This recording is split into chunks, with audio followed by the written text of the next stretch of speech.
Hi everybody, my name is Regan Karabi and I'm from StuHelper, and I'm here today to interview a friend of mine, Young, who has come through the different grades of having to study in Germany, and we all know how challenging it can be studying in Germany. He's going to give us some insight into his tips and his actions plan that he had in place. This is a man that it took him almost 6 months to find a job in Germany after studying, doing an MBA at the best business school in Germany, namely Mannheim. So even with that, there are still many challenges. So what Young is going to do is he's going to take us through his background quickly, just dip into where he comes from, studies and so forth, and then thereafter we'll get into the nitty-gritty stuff, the tasty stuff that we all know you guys are interested in terms of tips and guidance as to how to find the right job for you. So Young, tell us a bit about yourself. Okay, yeah, so hi everyone, my name is Yang, so I'm from Singapore, and so I came to Germany in 2012, basically to do my MBA in the Mannheim Business School, and that was for 1 year all the way to 2013, and right after that I joined SAP.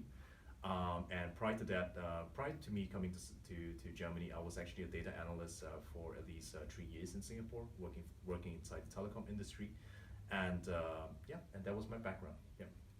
So as you can hear, not only did he study at do an MBA at Mannheim, but he also has some work experience. Now, what we're going to do right now is just to dive into the more interesting side of things. 6 months is a while, guys. It's a lot of perseverance, a lot to get done. Take us through some of the steps, like the first month, the first weeks, how exactly you went about in terms of planning and preparing for interviews in order to find the right job, and some strategies and tips that the guys at StuHelper can put into play. Sure. So basically, I think my course started in around September 2012, all the way to September 2013. So we're talking about basically fall season to the next fall season. And I think by the second semester, I think a lot of us, what happened was that my friends and I, we started to get together and basically organize, I think, self-help groups. And basically what we do inside this groups is to basically support one another by reviewing one another's CV, and also basically trying to do some mock interviews just to help us, build up some confidence among ourselves, and help us also get used to what's happening in other industries and getting some more background information. So basically that's how we got started, and basically that started I think in March, where I think a lot of it's basically the start of the hiring season. I think worldwide. So what happens here, I noticed in Germany, is that there are basically 2 hiring windows that happen. I think that seems to start around the months of like February all the way to June. And the second window, basically the leftover window, would happen around sometime September all the way to November. And basically in between you have basically the Christmas breaks and also the long summer breaks, which last around for 3 months. So our goal, I think my friends and I, was basically to hit those windows, and to hit those windows with basically as many applications as we can, and just to maximize the opportunity. Yeah, but of course that doesn't eliminate your opportunities by applying outside of that window. However, obviously your chances are just much greater. Exactly, yeah.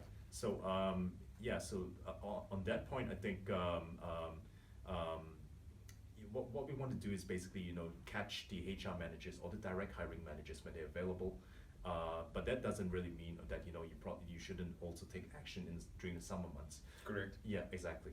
So I think what's most important, I think, is to prepare for the interview, and also to really get your CV and your cover letter tailored and basically rightly written for the job that you're applying to. Exactly. So that's also a very handy tip over there, because what happens is that a lot of the time people just take their application and they just replicate it for every single job, and that actually just eliminates your opportunity, and you might as well not apply at all just by doing that. So customizing your cover letter and your CV for every single job, having that type of simulated environment and people around you as well that are boosting you. So that type of group work thing is something that really supports as well, and it's a great tip over there. So if you can form groups with friends, and you guys are all headed towards the same goal of finding a job, and you can boost each other, that's what keeps you motivated.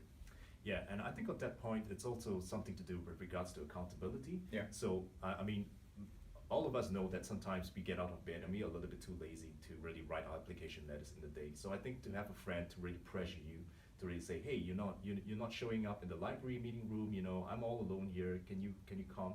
Having this kind of peer pressure, really kind of like, motivates you to really get up and write the letter. Yeah, exactly. So, So if you were to say as well, which is another great trip, just group work, keeping you motivated, keeping you focused, and then if you were to have a look at exactly how you planned it to, so Yeah. you would want to do X amount of CVs by the end of the week, X amount of CVs by the month, or applications, sorry, Yeah. by the month. How did you plan that? Yeah, so I think basically a rule of thumb for me back then was like to write 2 cover letters or 2 applications within a single day, at best maybe 3. Which is almost nothing. I mean, that's Yeah. that's not that much effort to start with, but if you're Yeah. consistent with that, then you get Exactly, your yeah. results. Yeah. So I think, sometimes, we set a goal for ourselves, like, saying that, by the end of, 4 months or by the end of 5 months, I would like to submit 150 cover letters. And that way I'm able to hit the numbers game and cover as much ground as I can. But I know that sounds like a big number, but when you break it down to the day-by-day ritual, it doesn't really sound that big after all. Because what you need is basically, to submit 2 cover letters a single day.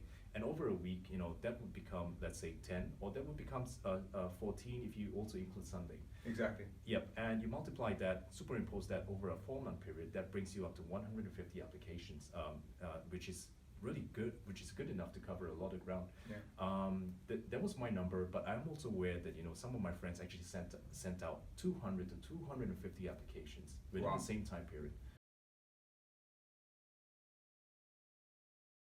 So basically what we're going to do is we're going to wrap this up.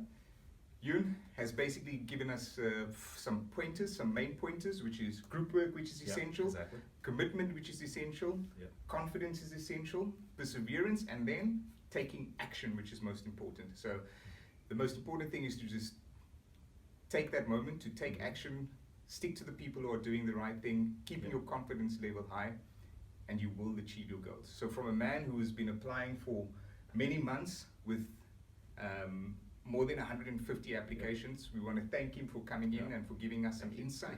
And we hope to have Young again in the future. If you'd like to see him again, like, comment, give us your feedback, and then we'll see if we can get this guy back again. Very busy guy, lots to do at SAP and in Germany.